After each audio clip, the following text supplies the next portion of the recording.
En fait, ça sera toi le pigeon. Et le vendeur n'attend qu'une seule chose, c'est que tu viens te poser dans son jardin et que tu signes comme un abruti. Donc, méfie-toi de ça.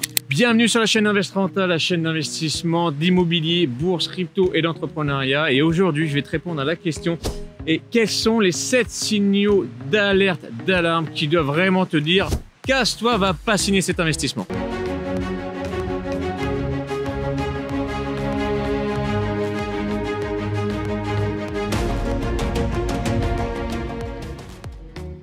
Si ce n'est pas déjà fait, n'hésite pas à t'abonner à la chaîne, à partager le contenu si tu vois que ça peut aider certains de tes amis, et puis surtout à nous mettre des pouces si tu as kiffé cette vidéo. Alors on va répondre à la question: c'est quoi les 7 signaux pour moi qui sont prioritaires à fuir dès que tu les vois, dès que tu les croises lors d'un investissement immobilier? Premier signal d'alarme, c'est quoi? C'est quand tu vas visiter ton bien immobilier, eh bien moi je lève toujours le nez pour voir un peu les façades d'immeubles, l'ambiance du quartier, etc.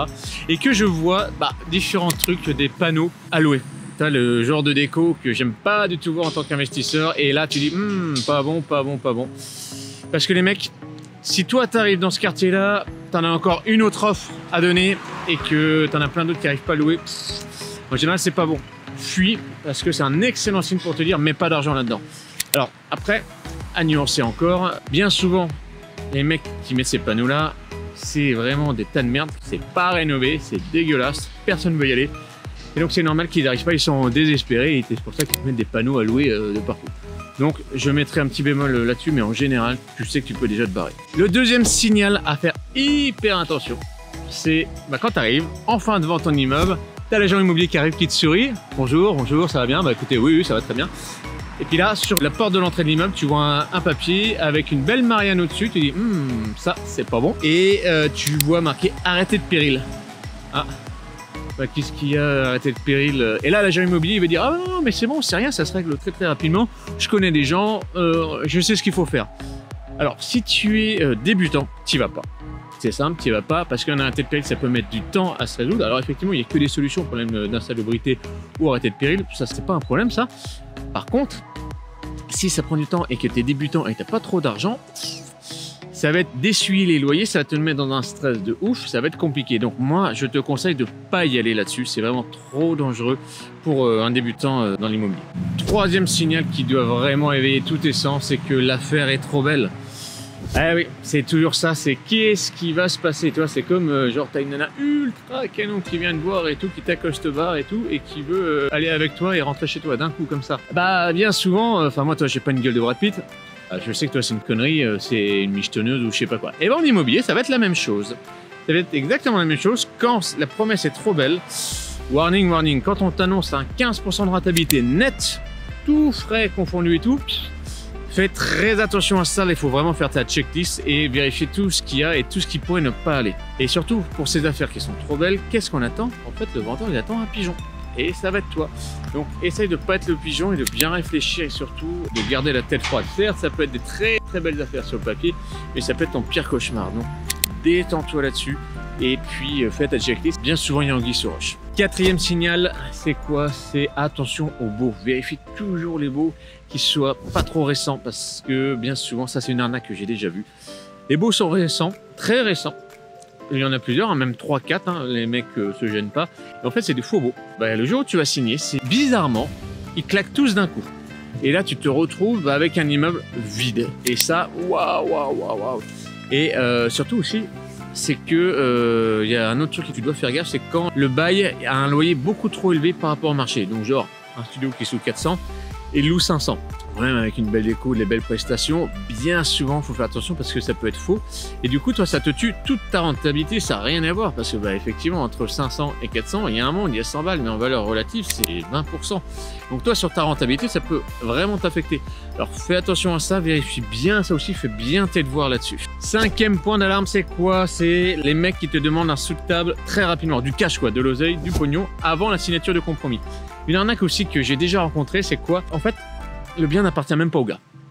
Clair. Et en fait, ils font des visites et ils lancent tout le monde, ils acceptent des négos, ok, toi, mais ils sont très forts, ils sont très très bons.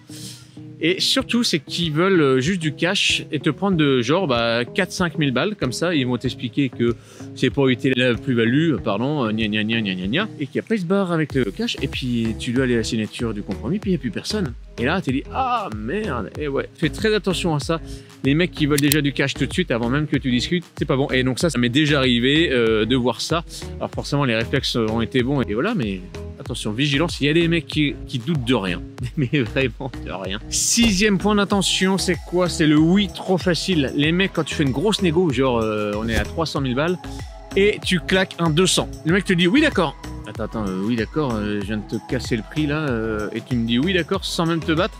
Et bien ça, pour moi, c'est très dangereux. Il y a quelque chose qui ne va pas parce qu'en fait, dans son plan psychologique, tu es le messie un peu, le mec qui vient lui sauver d'un gros emmerde. Et ça, il faut voir, il faut savoir ce que c'est. Donc là, ce que je t'invite à faire, c'est refaire toute ta checklist. Tu lâches rien sur tous les points, tu dois avoir aucun doute. Et surtout, tu fais venir un pote ou un investisseur aussi avec toi pour rechecker tout, pour tout regarder parce qu'il se peut que t'aies loupé des choses. Et le fameux poteau rose. Donc attention au oui trop facile, au négo, ou oui d'accord. Oh non, trop facile, beaucoup trop facile. 7e point, c'est quoi? C'est les copropriétés ultra endettées. Alors ça, c'est un gros problème aussi. Parce qu'en fait, tu as des mecs qui payent pas dans des immeubles parce que ils n'en ont rien à secouer. Et les autres qui payent. L'agent immobilier va te dire oui, mais ça, c'est pas grave parce que ça représente pas une grosse somme. Et puis du coup, maintenant, tout le monde paye. Ouais, attends, tout le monde paye, sauf qu'il reste un gros truc. Et le jour où il faut payer genre une toiture ou je sais pas quoi, il n'y a pas d'argent. Et en plus, ce qui est dangereux avec ça, c'est que le patrimoine se dégrade. Parce que ouais, les mecs, ils en ont marre de payer pour un gars qui paye pas, tu vois. Ils sont dans le plein de cul, du coup ils entretiennent pas les communs parce qu'ils vont dire bah non on n'entretient pas parce que l'autre il paye jamais sa part, etc. Et du coup en fait on arrive à faire un patrimoine qui est descendant et donc des emmerdes et des AG. Oh des AG, mais j'en ai déjà fait des AG compliqués. Hein. Et alors quand il y a une copro très endettée, c'est vraiment la merde, donc essaye de sortir le plus rapidement de ça. Et toi si tu le vois en tant qu'investisseur, je te conseille de pas y aller. Après tu fais ce que tu veux, mais n'y va pas parce que dans les dettes, en tant que copropriétaire, en fait, tu deviens solidaire. Et ça, c'est pas bon. Alors, ça, on te le raconte pas. Et ça peut te mettre un peu dans la merde parce qu'après, c'est toi aussi qu'on vient chercher. Et ouais, quand il y a des gros problèmes financiers, on dit, écoute, t'as haute capacité de payer, tu vas payer. Ouais, ça fait pas trop rire, quoi. Donc, évitez ça, les amis. Soyez vraiment vigilants là-dessus. Si t'as kiffé cette vidéo, n'hésite pas à nous mettre des pouces. Et surtout, si tu veux aller plus loin, en fait, dans l'immobilier, eh bien, écoute, on te laisse la possibilité de prendre un bilan stratégique qui se trouve le lien juste en dessous de la vidéo. Un bilan stratégique, c'est quoi?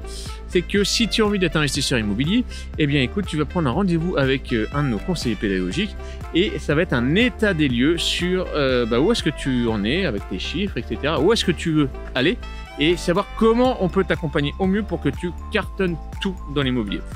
Allez, je te laisse le lien sous la vidéo. Si tu as kiffé, n'hésite pas à la partager pour ceux que ça peut intéresser. Et n'hésite pas à nous poser aussi des questions, on y répondra sous forme de vidéo comme celle-ci. Allez, des gros bisous, ciao!